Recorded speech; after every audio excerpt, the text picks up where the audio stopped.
ನಮಸ್ತೆ ಮೇಡಮ್, ನನ್ನ ಹೆಸರು ಸವಿತಾ ಅಂತ. ನಮ್ಮ ರಾಜ್ಯದಲ್ಲಿ ಕನ್ನಡನೇ ಫಸ್ಟ್ ಇರಬೇಕು. ನಾನು ಒಬ್ಬ ಮಹಿಳಾ ಹೋರಾಟಗಾತಿನೇ, ಹಾಗಾಗಿ ಕನ್ನಡನೇ ಫಸ್ಟ್ ಇರಬೇಕು. ಆದರೆ ಈ ಸಮಯದಲ್ಲಿ ಹಿಂದಿ ಹೇರಿರೋದು ತುಂಬ ಪ್ರಾಬ್ಲಮ್. ಯಾಕೆಂದರೆ ವಿದ್ಯಾರ್ಥಿಗಳ ಮೇಲೆ ತುಂಬ ತೊಂದರೆ ಆಗ್ತಾ ಇದೆ. ಅದೇ ನಮ್ಮ ಸ್ನೇಹಿತರು ಹೇಳಿದ್ರು, ನಮ್ಮ ಮಗಳು ಕಣ್ಣೀರಾಗ್ತಾ ಇದ್ದಾಳೆ ಅಂತ. ನನಗೆ ಬೇಜಾರಾಗೋಯ್ತು. ಆದರೆ ನಾನು ಕನ್ನಡ ಶಿಕ್ಷಕಿನೂ ಆಗಿದ್ದೀನಿ. ಆದರೆ ಅವರು ತಗೊಂಡಿರೋ ನಿರ್ಧಾರ ಈ ಸಮಯದಲ್ಲಿ the timing of the decision, ಹೌದು, ಟೈಮಿಂಗ್ ಅದು ತಪ್ಪು ಅಂತ ನನ್ನ ಒಂದು ಅನಿಸಿಕೆ. ಅಲ್ಲ, ಕರೆಕ್ಟಪ್ಪ. ಇಷ್ಟು ಇಡೀ ವರ್ಷ ಓದಿಸಿ, ಇಡೀ ವರ್ಷ ಒತ್ತಡ ಕೊಟ್ಟು, ಇನ್ನೇನು ಎಕ್ಸಾಮ್ ಬರೆಯೋಕೆ 2 ದಿನ ಇದೆ ಅಂದಾಗ ಹಿಂದಿ ಇಲ್ಲ ಅಂದುಬಿಟ್ರೆ, ನಾವು ಮಾರ್ಕ್ಸ್ ಪರಿಗಣನೆಗೆ ತಗೊಳ್ಳಲ್ಲ ಅಂದುಬಿಟ್ರೆ, ಈ ಮಕ್ಕಳ ಮಾನಸಿಕತೆಯ ಮೇಲೆ ನೀವು ದಬ್ಬಾಳಿಕೆ ಮಾಡಿದ ಹಾಗೆ. ನಾನು ಹೇಳ್ತಿರೋದು ಇದು ಸರಿನಾ ತಪ್ಪ ಅಲ್ಲ, ತೆಗೆದುಕೊಂಡಿರುವ ನಿರ್ಧಾರ ಸರಿನಾ ತಪ್ಪ ಅಲ್ಲ. ಬಟ್ ಹೌದು, ಮಕ್ಕಳ ಮೇಲೆ ಕನ್ಫ್ಯೂಷನ್. ಹೌದು, ಹೇಳ್ತಾ ಇದ್ದೀನಿ, ಯಾರು ಚೆನ್ನಾಗಿ ಓದಿದ್ದಾರೆ ಮೇಡಮ್ ಅವ್ರು 100% ಪರೀಕ್ಷೆ ಬರಿಬಹುದು. ಯಾರನ್ನು ಇಲ್ಲಿ ನೀವು ಬರಿಬೇಡಿ ದಯವಿಟ್ಟು. ಇಲ್ಲ ಕನ್ಫ್ಯೂಸ್ ಇಲ್ಲ, ಒಂದ್ ನಿಮಿಷ ಮೇಡಮ್. ನಾವು ಈ ಸಂದರ್ಭದಲ್ಲಿ 525 ಏನು, 525 ಮಾರ್ಕ್ಸ್ 625 ಏನು, ಅದು ಮಾರ್ಕ್ಸ್. ನೀವು 525 ಗ 625 ಗ ಈಗ ಬರೆಯೋದು. ಈಗ 525 ಗೆ ಅದು ಪರ್ಸೆಂಟೇಜ್ ಲೆಕ್ಕ ಆಗೋದು 525 ಗೆ ಮೇಡಮ್. ಈಗ ಬೈ ಚಾನ್ಸ್ ಇಲ್ಲಿ ಹೇಳ್ತೀನಿ ಕೇಳಿ. ಅಲ್ಲ, 525 ಯಾಕಾಗುತ್ತೆ ಸರ್? ಇಡೀ ವರ್ಷ ಓದಿರ್ತಾರಲ್ಲ. ಅಲ್ಲ, ಈಗ ನನಗೆ ಬಿಟ್ರೆ ನಾನು ಮಾತಾಡ್ತೀನಿ, ನೀವು ಈ ಕ್ವಶನ್ ಆನ್ಸರ್ ತರ ಹೇಳ್ರಿ. ನಾನು ಹೇಳ್ತೀನಿ. ಈಗ 525 ಯಾಕೆ 625 ಓದಿರ್ತಾರಲ್ಲ ಮಕ್ಕಳು? 525 ಗೆ ಮೇಡಮ್ ಮಾರ್ಕ್ಸ್ ಈಗ ಕಂಪ್ಲೀಟ್ ಕಟ್ ಆಫ್ ಆಗಿರೋದು 525 ಯಾಕಾಗಿದೆ? ಈಗ ಅದನ್ನ ನಿಲ್ಸಿರೋದು ಎಕ್ಸಾಮ್ 2 ದಿನ ಇದ್ದಾಗ ಯಾಕಾಗತ್ತೆ ಸರ್? Correct madam. ಎಕ್ಸಾಮ್ 2 ದಿನ ಇದ್ದಾಗ 3 ದಿನ ಇದ್ದಾಗ ಅನ್ನೋದು ಬರಲ್ಲ. ಬರುತ್ತೆ ಕೇಳಿ, ಓದು ಯಾವ ಆಧಾರದ ಮೇಲೆ ಮಾಡಿರೋದು. ಈಗ 1.5 ಲಕ್ಷ ಜನ ಏನು ಹಿಂದಿ ಸಬ್ಜೆಕ್ಟ್ ಅಲ್ಲಿ ಫೇಲ್ ಆಗ್ತಾ ಇದ್ರು, ಆ ಮಕ್ಕಳುಗಳಿಗೆ ಕನ್ಸು ಇಂಪಾರ್ಟೆಂಟ್ ಅಲ್ಲ ಮೇಡಮ್. ಈಗ ನಮ್ಮ ಕೂಗು ನಾವೇನ್ ಮಾಡ್ದೋ ಹೋರಾಟಗಾರರು, ಹಿಂದಿ ಪರೀಕ್ಷೆ ದಿನ ನಾವೆಲ್ಲ ಮುತ್ತಿಗೆ ಹಾಕ್ತಿವಿ, ಪಾಸ್ ವಿತೌಟ್ ಹಿಂದಿ ಅಂತ ಹೇಳಿ ನಾವು ಹೋರಾಟಗಾರರೆಲ್ಲ ಒಂದು ದೊಡ್ಡ ಮಟ್ಟದಲ್ಲಿ ನಾವು ಸತತವಾಗಿ ಧ್ವನಿ ಹತ್ರ ಬರ್ತಾ ಇದ್ದೋ. ನೀವು ಮಾಡಿಲ್ಲ, ನಿಮಗೆ ಉತ್ತರ ಸಿಕ್ಕಿದೆ ಇಲ್ಲ ಅಂತಿಲ್ಲ. ನಿಮ್ಮ ಹೋರಾಟ ತಪ್ಪು ಅಂತಾನು ನಾನು ಹೇಳ್ತಾ ಇಲ್ಲ, ನಿಮ್ಮ ಉದ್ದೇಶ ತಪ್ಪು ಅಂತಾನು ಹೇಳ್ತಾ ಇಲ್ಲ, ಮತ್ತು ತೆಗೆದುಕೊಂಡಿರುವಂತ ನಿರ್ಧಾರನೂ ತಪ್ಪು ಅಂತ ನಾನು ಹೇಳ್ತಾ ಇಲ್ಲ. ಆದರೆ ದ ಟೈಮಿಂಗ್ ಆ ವಿಚಾರದಲ್ಲಿ, ಯಾಕೆ ಅಂದ್ರೆ ಇಡೀ ವರ್ಷ ಓದಿ ಮಕ್ಕಳು ಅದಕ್ಕೆ ಎಫರ್ಟ್ ಹಾಕಿ ಕಲ್ತು ನಾಳಿದ್ದು ಎಕ್ಸಾಮ್ ಬರೀಬೇಕು ಅನ್ನುವಾಗ ನೀವು ಇಲ್ಲ ಆ ಅಂಕಗಳನ್ನ ಪರಿಗಣಿಸಲ್ಲ ಅಂದ್ರೆ, ನೀವು ವಿದ್ಯಾರ್ಥಿಗಳ ಅವರ ಮನಸ್ಥಿತಿಯ ಮೇಲೆ ನೀವು ಮಾಡ್ತಾ ಇರುವಂತ ಚೆಲ್ಲಾಟ. ನಾನು ಅದಕ್ಕೆ ನೀವು ಕಾರಣ ಅಂತ ನಾನು ಹೇಳ್ತಾ ಇಲ್ಲ. ಪಾಯಿಂಟ್ ಕರೆಕ್ಟ್, ನಿಮ್ ಪ್ಲೇಸ್ ಅಲ್ಲಿ ನೀವು ಕರೆಕ್ಟ್.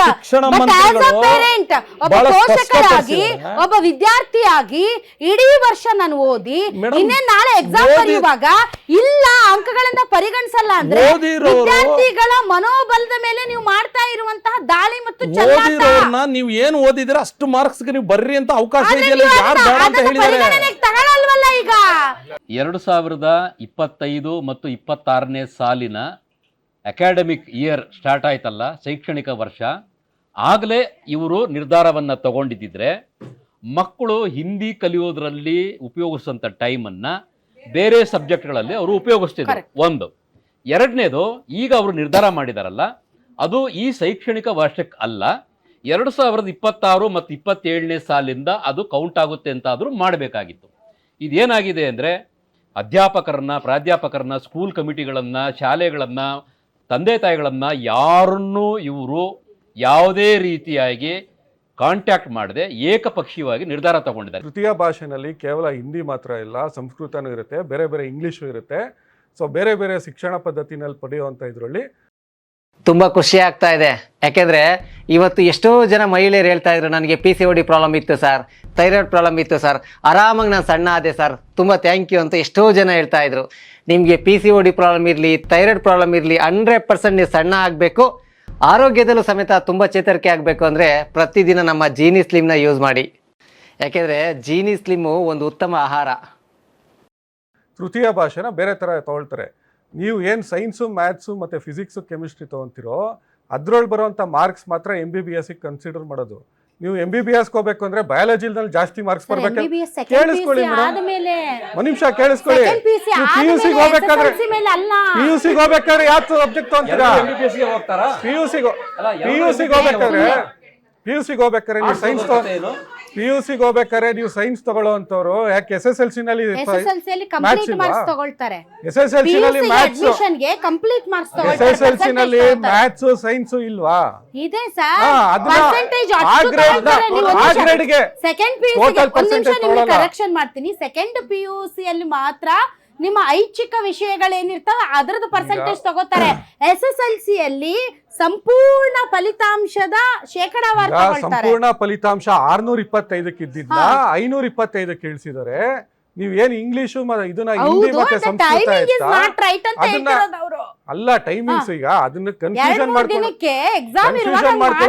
ಈಗ ಅನೇಕ ಜನ 1,50,000 ಜನ ವಿದ್ಯಾರ್ಥಿಗಳು ಪಾಸ್ ಆಗ್ತಾರಲ್ಲ ಅವ್ರಿಗೆ ಅನುಕೂಲ ಆಗ್ಲಿಲ್ವಾ? ಅದು ರಾಜ್ಯಕ್ಕೆ ಪ್ರಾದೇಶಿಕ ಭಾಷೆಗೆ ಶಿಕ್ಷಣ ನೀತಿಗೆ ನಾವೊಂದು ಕಾನೂನು ತಗೋಬತ್ತೀವಿ. ಕುಮಾರಣ್ಣವ್ರ ಕೆಲಸ ಮಾಡೇ ಮಾಡ್ತಾರೆ.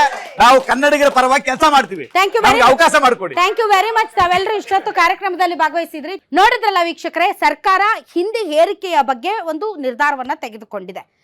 ಈಗ ಹಿಂದಿ ಅಂಕಗಳಿಗೆ ಯಾವುದೇ ಮಾನ್ಯತೆ ಇಲ್ಲ, ಅದನ್ನ ಪರಿಗಣಿಸೋದಿಲ್ಲ ಅಂತ ಹೇಳಿರುವುದು ವಿದ್ಯಾರ್ಥಿಗಳ ಒಂದು ಇಡೀ ಶೈಕ್ಷಣಿಕ ವರ್ಷದ ಶ್ರಮ ಮತ್ತು ಓದು ಮತ್ತು ಮುಂದಿನ ದಿನಗಳಲ್ಲಿ ಆ ಒಂದು ವಿಷಯದಲ್ಲಿ ತಾನು ತೆಗೆದುಕೊಳ್ಳಬಹುದಾದಂಥ ಅಂಕಗಳ ಲೆಕ್ಕಾಚಾರ ಏರುಪೇರಾಗಿದ್ದರಿಂದ ವಿದ್ಯಾರ್ಥಿಗಳಿಗೆ ಒಂದಿಷ್ಟೇನು ಭಾಳ ಜನರಿಗೆ ಭಾಳ ರೀತಿಯಾದಂತಹ ಬೇಸರ ಇರಬಹುದು, ಅವರ ಮನೋಬಲ ಕುಗ್ಗಿಸಿರಬಹುದು. ಆದರೆ ಮುಂದಿನ ದಿನಗಳಲ್ಲಿ ದ್ವಿಭಾಷಾ ಸೂತ್ರದ ಅಡಿಯಲ್ಲಿ ನಮ್ಮ ಶಿಕ್ಷಣ ವ್ಯವಸ್ಥೆಯನ್ನು ತರೋದಕ್ಕೆ ಏನು ಸರ್ಕಾರ ತೀರ್ಮಾನ ಮಾಡಿದೆ, ಈ ವಿಚಾರದಲ್ಲಿ ಇನ್ನೊಂದಿಷ್ಟು ಚರ್ಚೆಗಳಾಗಲಿ, ಪೋಷಕರನ್ನ ಇನ್ವಾಲ್ವ್ ಮಾಡ್ಕೊಳ್ಳಿ, ಶಾಲೆಗಳನ್ನು ಇನ್ವಾಲ್ವ್ ಮಾಡ್ಕೊಳ್ಳಿ, ಟೀಚರ್ಸನ್ನ ಇನ್ವಾಲ್ವ್ ಮಾಡ್ಕೊಳ್ಳಿ, ತುಂಬ ದೊಡ್ಡ ಮಟ್ಟದಲ್ಲಿ ಇದರ ಬಗ್ಗೆ ಚರ್ಚೆ ನಡೀಲಿ. ಚರ್ಚೆ ನಡೆದು ಆ ವಿಚಾರದಲ್ಲಿ ಒಂದು ಸೂಕ್ತವಾದಂಥ ತೀರ್ಮಾನ ತೆಗೆದುಕೊಳ್ಳಬೇಕು. ಬಟ್ ಡೆಫಿನೆಟ್ಲಿ ಕನ್ನಡವೇ ನಮ್ಮ ಉಸಿರು, ಕನ್ನಡವೇ ನಮ್ಮ ತಾಯಿ. ಕನ್ನಡದ ಮೇಲೆ ಇನ್ನೊಂದು ಭಾಷೆಯ ಹೇರಿಕೆ, ಕನ್ನಡದ ಮೇಲೆ ಇನ್ನೊಂದು ಭಾಷೆಯ ಶ್ರೇಷ್ಠತೆಯ ಬಗ್ಗೆ ನಮಗೆ ಭಾಷಣ ಹೊಡೆಯಕ್ಕೆ ಬಂದರೆ ಮಾತ್ರ ನಾವು ಸುಮ್ಮನೆ ಇರೋದಿಲ್ಲ. ಇದು ಕನ್ನಡಿಗರ ಒಕ್ಕೊರಲಿನ ಅಭಿಪ್ರಾಯ ಅಂತ ಹೇಳ್ತಾ ಇವತ್ತಿನ ವಿಶೇಷ ಕಾರ್ಯಕ್ರಮವನ್ನು ಮುಗಿಸ್ತಾ ಇದ್ದೀವಿ. ಗ್ಯಾರಂಟಿ ನ್ಯೂಸ್, ಸುದ್ದಿ ಖಚಿತ, ನ್ಯಾಯ ನಿಶ್ಚಿತ.